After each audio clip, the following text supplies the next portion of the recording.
പ്രിയപ്പെട്ട സുഹൃത്തുക്കളെ, ഞാൻ പിണറായി വിജയനുമായി ബന്ധപ്പെട്ട ഒരു വീഡിയോയിൽ ഇതിനു മുമ്പ് പറഞ്ഞൊരു കാര്യം എൻ്റെ പ്രേക്ഷകരെ ഒന്നുകൂടി ഓർപ്പിക്കാനാണ് ഞാൻ ഈ അവസരം ഉപയോഗിക്കാൻ. ഞാൻ ആ വീഡിയോയിൽ പറഞ്ഞത് CPM ജീർണതയിൽ കഴിഞ്ഞ ഒരു 1/4 നൂറ്റാണ്ട് കാലമായി ഏറ്റവും കൂടുതൽ പങ്കുവഹിച്ചിട്ടുള്ള ഒരു നേതാവ് ആരാണെന്ന് ചോദിച്ചാൽ അത് പിണറായി വിജയൻ എന്നത് മാത്രമായിരിക്കും മറുപടി എന്നതാണ്. മറ്റുള്ളവർക്കൊന്നും പങ്കില്ല എന്നുള്ളതല്ല, പക്ഷെ ഒരു 99% പങ്ക് CPM തകർച്ചയിൽ ഉണ്ടെങ്കിൽ അത് പിണറായി വിജയൻ എന്ന ഈ ഏക നേതാവിന്, ഞാൻ പലപ്പോഴും പറയുന്ന പോലെ ഈ ഏക ഛത്രാധിപതിക്ക്, ഈ ഏകാധിപതിക്ക് മാത്രമായിരിക്കും എന്ന് ഞാൻ കാര്യകാരണ സഹിതം ഞാൻ സൂചിപ്പിക്കുന്നത്. 2001-2006 കാലഘട്ടത്തിൽ അയാൾ ചെയ്തത് എന്താണെന്ന് ഞാൻ സൂചിപ്പിച്ചു. 2006-11 കാലഘട്ടത്തിൽ, അതുപോലെ തന്നെ 2011-ൽ 2016-ലൊക്കെ തന്നെ അയാൾ ചെയ്തത്, അതിനുശേഷം 2016 മുതൽ 2026 വരെ ചെയ്തുകൊണ്ടിരിക്കുന്നത് എന്താണെന്നൊക്കെ ഉള്ളത് വളരെ വിശദമായി കാലഘട്ടം തിരിച്ച് ഞാൻ സൂചിപ്പിക്കുന്നു. അപ്പോൾ CPM കഴിഞ്ഞ 1/4 നൂറ്റാണ്ട് കാലത്തെ തകർച്ചയിൽ ആദ്യാവസാനം ലോക്ക് സ്റ്റോക്ക് ആൻഡ് ബാരൽ പങ്കുവഹിച്ചിട്ടുള്ള ഒരേ ഒരു നേതാവാണ് പിണറായി വിജയൻ. പ്രത്യേകിച്ചും 2016 മുതൽ 2026 വരെയാണ് ഈ പാർട്ടി ഏറ്റവും കൂടുതൽ തകർന്നത്. ഈ പാർട്ടിയുടെ വളർച്ച ഏറ്റവും കൂടുതൽ താഴത്തേക്കായത് ഈ 2016, 2026 കാലഘട്ടം.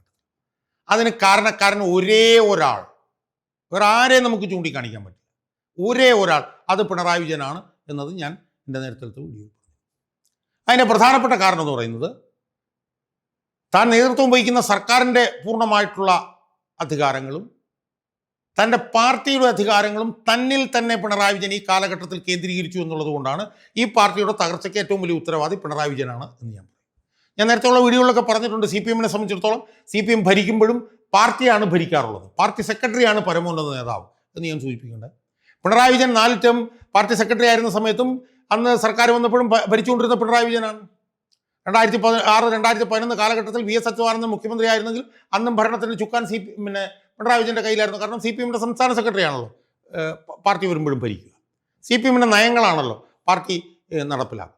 എന്നാൽ 2016 മുതൽ നമ്മൾ കണ്ടത് എന്താ, സർക്കാരിൻ്റെ അധികാരവും പാർട്ടിയുടെ അധികാരവും ഇത് രണ്ടും പിണറായി വിജയൻ അങ്ങ് ഏറ്റെടുക്കുന്നതാണ് നമ്മൾ കണ്ടത്. അതുകൊണ്ട് തന്നെ 2016-2026 കാലഘട്ടത്തിൽ പാർട്ടിക്ക് തകർച്ച ഉണ്ടായിട്ടുണ്ടെങ്കിൽ അതിൻ്റെ ഒരേ ഒരു ഉത്തരവാദി, ഒരൊറ്റ ഉത്തരവാദി പിണറായി വിജയൻ മാത്രമാണ് എന്നുള്ള കാര്യത്തിൽ ആരും തർക്കമില്ല.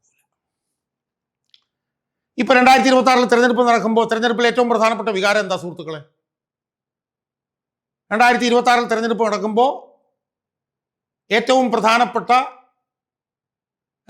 പ്രചരണം എന്ന് പറയുന്നത് പിണറായി വിരുദ്ധതയാണ്.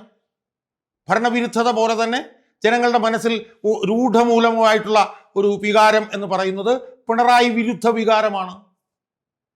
എത്രത്തോളം ഭരണവിരുദ്ധ വികാരമുണ്ടോ അത്രത്തോളം പിണറായി വിരുദ്ധ വികാരവും ജനങ്ങളുടെ ഇടയിൽ ഇങ്ങനെ വിങ്ങി മുറ്റി നിൽക്കുകയാണ്. അത് ഏത് രാഷ്ട്രീയ പാർട്ടിക്കാരുടെ കാര്യമായിക്കോട്ടെ.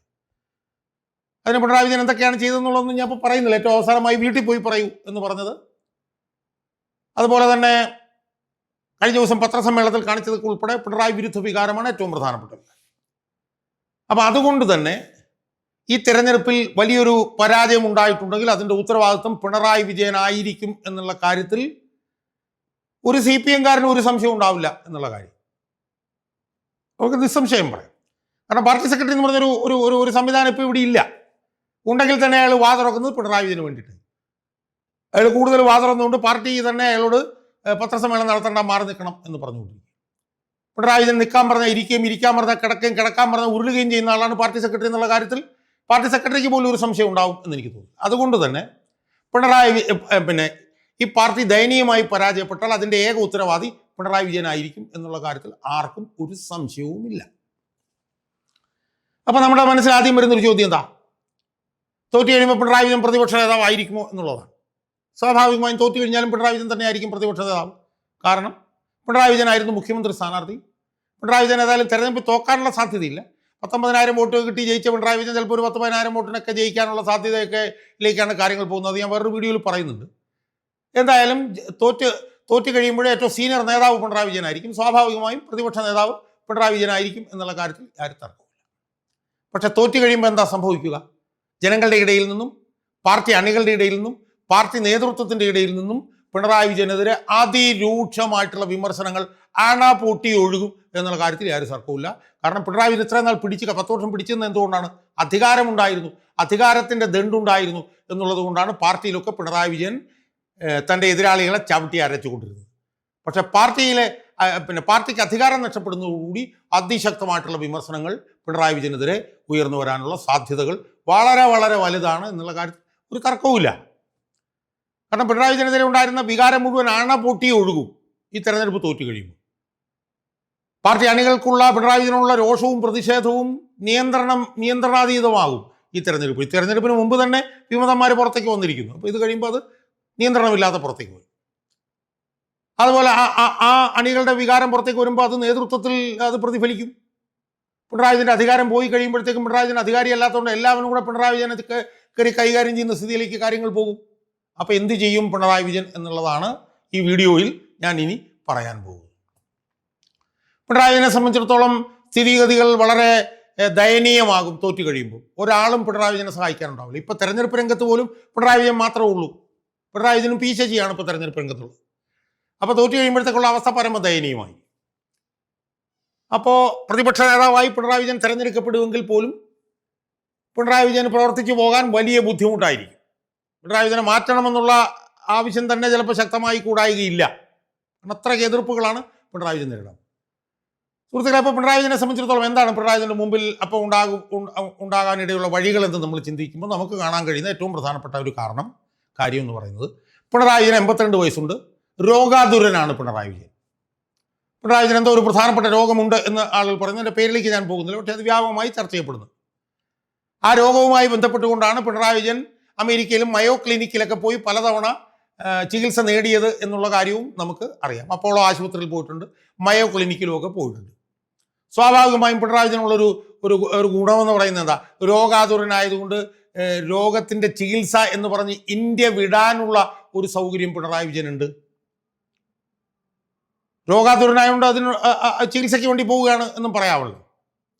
അപ്പം അതുകൊണ്ട് എനിക്ക് തോന്നുന്നത് തെരഞ്ഞെടുപ്പിൽ വലിയ തോതിൽ പരാജയം നേരിട്ട് കഴിയുമ്പോൾ പിണറായി വിജയൻ ചികിത്സ എന്ന് പറഞ്ഞുകൊണ്ട് ഇന്ത്യയിൽ നിന്ന് പോകാനുള്ള സാധ്യതകൾ തള്ളിക്കളയാൻ കഴിയില്ല എന്നാണ് എനിക്ക് പറയാനുള്ളത്. 2-3 തരത്തിലുള്ള വിസകളൊക്കെ പിണറായി വിജയൻ കുടുംബമൊക്കെ എടുത്തു വെച്ചിട്ടുണ്ടെന്ന് ഞാൻ കേൾക്കുന്നു.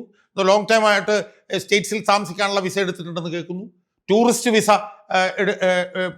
എടുത്തിട്ടുണ്ട് എന്ന് കേൾക്കുന്നു.